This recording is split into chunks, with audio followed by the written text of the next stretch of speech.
Wouldn't it be easier to just be gay?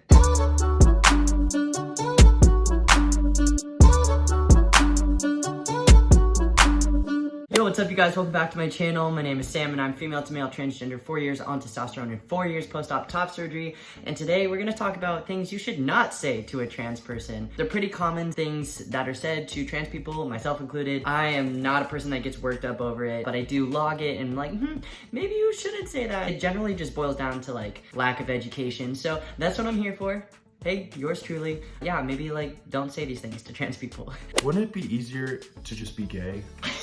No, it wouldn't. Why would that make sense? That's just a person obviously that doesn't understand what transgender is because it's different than your sexuality. Like your gender identity is different than your sexuality. Not only are you not being yourself, but you're being identified as a wrong label, as like for me it would have been a lesbian, and that's just not right. When it's the wrong label, it's gross and weird feeling. So no. You're so lucky to know what it's like to live as a boy and a girl. This one I actually find like true. I do feel lucky and fortunate, but I feel like lucky is just a wrong word to use because I don't think being transgender is lucky because it's very hard. I do find that I am a better person because I have lived life as a boy and a girl. It does make for an interesting perspective on life and has made me a better person. So lucky, no. Interesting and fortunate in a certain way. Don't use that word either, but in my opinion, because I'm okay with being transgender, yes. What's your real name? Don't say that. Don't say that. Their real name is what they go by. It's what they identify as. So my real name is Samuel J. Baker. That is my full legal real name. Asking about a transgendered person's like previous life before transitioning, unless you're getting really close with them and they've let you know it's okay to, discuss that part of their life, it's not really relevant. Them back then is not who they are now. It doesn't really matter what their old name was. Just don't ask that until they maybe offer it or make it clear that like that's okay to ask. When did you decide to be trans? Shocker, it's not a decision. I guess a better way to put that for people would be, when did you discover that you were trans? Maybe that's a better way to put it. But yeah, not a decision, and that just like invalidates the whole thing. It's not a choice. I promise. Man, it's such a shame. You were so pretty or handsome before. Although that's like a weird compliment, but such a shame, that's just making it sound like it's a bummer that they are who they are now. Maybe don't say that. It's kind of like saying they're not attractive now without actually saying that, whether you're meaning that or not. So don't say that. Just don't. Do you have a penis? Do you have a vagina? By far the one I get the most. I mean, it's just so none of your business, and it's like you don't ask anyone about their genitals unless you're weird. So don't ask trans people about their genitals. It's like, doesn't matter unless you're like maybe sleeping with them. Is it okay to like very sensitively inquire about that? I would understand that a little bit more, but just asking any person about their genitals is weird. Treat trans people like they're like normal people, because they are. How do you have sex? I've gone over this so many times, but trans people's sex is the same as cisgender people's sex.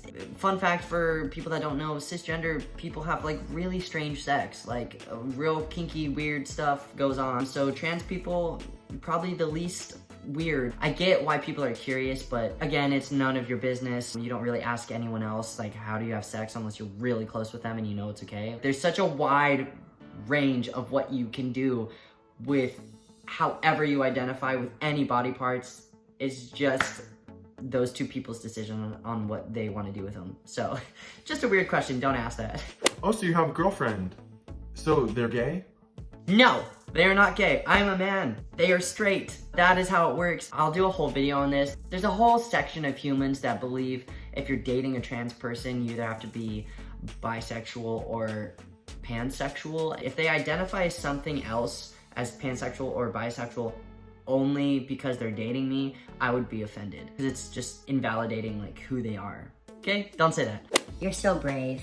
Man, oh man, again, like I said in the beginning of the video, I do not get worked up over many things at all, but this one has always just sat weird with me. This "you're so brave" thing really just boils down to making it sound like it's a choice or a decision. You're not so brave for being gay. You're not so brave for being a brunette. You're not so brave for being transgender. It's just like, it's who you are. So it's not like, it doesn't come down to a courageous or bravery thing. Like, it's just who you are. I think what people are meaning by it is you are brave to be yourself in such a judgmental, scary world right now. And that comment makes more sense, and I would be more okay with that. But like, you're so brave to be transgender. It's like, I'm not brave to be transgender. I just am transgender. I did not choose this.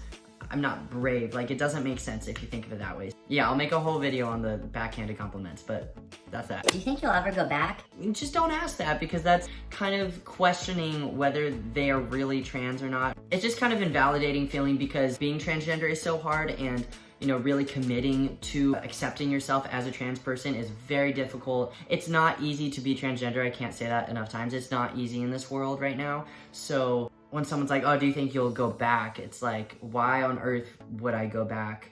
Again, invalidating kind of, I think, all the hardships they've gone through. Just don't say that. A bonus one for you guys, just commenting on how a person looks and how they can maybe improve their looks and how they act or their demeanor or something like that to pass better. You don't really just go up to anyone and say like, hey, I think you'd look better if you cut your hair.